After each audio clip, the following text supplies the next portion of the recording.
한국불교종단협의회가 올해 주요 사업 가운데 하나로 진행하고 있는 근대 불교인 선양 사업이 닻을 올리자마자 예상치 못한 갈등으로 난항을 겪고 있습니다.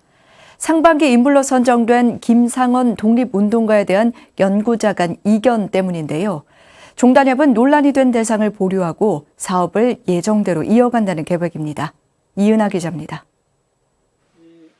한국불교종단협의회가 추진하고 있는 근대 불교인 선양 사업이 12명의 인물을 선정한 데 이어 지난 4월부터 SNS와 게시물 배포 등으로 본격적인 홍보 작업에 들어갔습니다.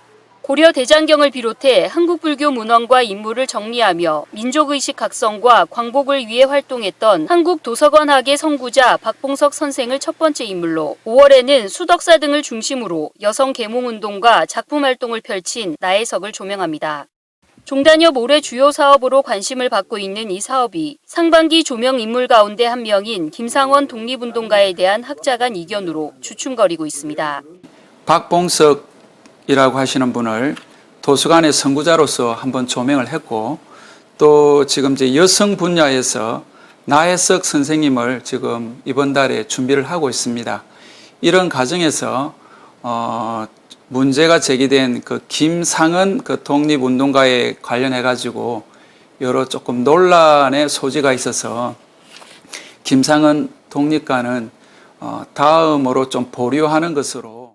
제주에서 활동한 김상원 독립운동가를 중점적으로 연구하고 있는 근대 불교인 선양 사업의 한 연구위원이 불분명한 근거와 연구로 제주불교 항일 역사를 왜곡하고 있다며 대상자와 연구자 배제 요청이 접수된 겁니다. 김상원 대상자의 업적을 부정하는 건 아니고요. 이분이 항일운동을 하셔서 서운을 받으신 분입니다. 충분히 이분은 존경하는데요. 법정사 항일운동이나 제주 불교계에서 활동한 흔적이나 발전에 기여한 게 전혀 기록이 없습니다. 관계가 없는 사람을 계속 끼워 넣다 보니까 복려관 스님 생애도 어그러져 버렸고, 근데 제주불교사도 또 문제가 생기게 됐고요.